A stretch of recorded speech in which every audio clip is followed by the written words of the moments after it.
America અને Iran વચ્ચે યુદ્ધની સ્થિતિ શાંત થતા વૈશ્વિક બજારમાં ક્રૂડ ઓઇલના ભાવમાં ઘટાડો જોવા મળ્યો છે। ક્રૂડના ભાવ ઘટીને 70 થી 73 ડોલરની સપાટી પર પહોંચ્યા। હોર્મુઝની ખાડીમાં નાકાબંધી દૂર થવાથી સપ્લાય સામાન્ય થયો છે। આ સ્થિતિથી સરકારને રાહત મળી છે, પરંતુ સ્થાનિક સ્તરે પેટ્રોલ અને ડીઝલના ભાવમાં કોઈ ઘટાડો કરવામાં નથી આવ્યો। સરકારી ઓઇલ કંપનીઓને પેટ્રોલના વેચાણમાં સારો નફો થઈ રહ્યો છે, પરંતુ પેટ્રોલ ડીઝલના ભાવમાં કોઈ ફેરફાર નથી થયો, જેથી ઓઇલ કંપનીઓ સારો નફો કમાઈ રહી છે, પરંતુ સામાન્ય જનતા હજુ પણ મોંઘવારીનો બોજ છે।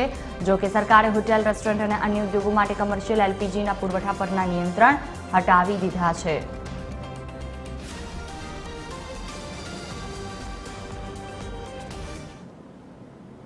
આશિષ ઝવેરી મારી સાથે જોડાયા છે, અમદાવાદ જ્વેલરી એસોસિએશનના સેક્રેટરી। આશિષજી, સવાલ એક થાય કે ક્રૂડ ઓઇલના ભાવ ઘટ્યા, પરંતુ હજી જનતા પર તો એટલો જ બોજો છે। ખાસ કરીને જોઈ આપના માધ્યમથી ચોક્કસ જણાવીશ કે જ્યારે ઈરાન અને અમેરિકાની વચ્ચે જ્યારે યુદ્ધના જે વાવડો જ્યારે હતા ત્યારથી જ તમે જોયું હોય તો ક્રૂડ ઓઇલના જે ભાવ જે છે તેની અંદર અતિશય વધારો જે થઈ રહ્યો હતો, અને કદાચ આપણે જોયું હોય તો ભારતીય બજારની અંદર પેટ્રોલ અને ડીઝલની અંદર જ્યારે ભાવ જ્યારે વિશ્વની અંદર જ્યારે ભાવ કમ્પેરિઝન કરવામાં આવે ત્યારે ઘણા ઉપર હતા, ત્યારે ભારતના બજારની અંદર ખૂબ નીચા ભાવ રહ્યા હતા। ભારતના બજારની અંદર મને એવું લાગે છે ત્યાં સુધી કે ભાવની જે અસર જે છે જનતા ઉપર નથી થવા દીધી, એટલે કે જે તે વખતે જ્યારે ક્રૂડના ભાવ જ્યારે ઘટ્યા હતા ત્યારે જે કંઈ બી એમાંથી નફો લીધો હતો તેનો ફાયદો એને જનતાને આપવાનો હતો।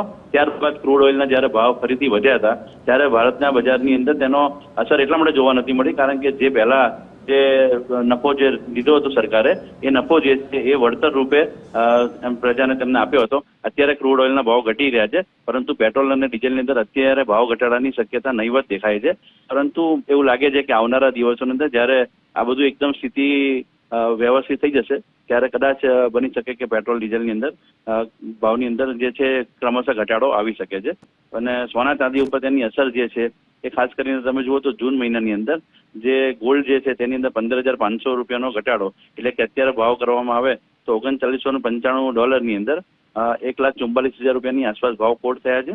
અને સિલ્વરની અગર જો વાત કરવામાં આવે તો સિલ્વરની અંદર 56.42 ડોલર, એટલે કે 2,20,000 2,30,000 રૂપિયાની આસપાસના ભાવ કોટ થયા છે। એટલે ચાંદીની અંદર 37,000 રૂપિયાનો ઘટાડો અને જે ગોલ્ડ જે છે તેની અંદર 15,500 રૂપિયાનો ક્રમશઃ ઘટાડો જોવા મળી રહ્યો છે। બિલકુલ, તમામ જાણકારી બદલ આભાર।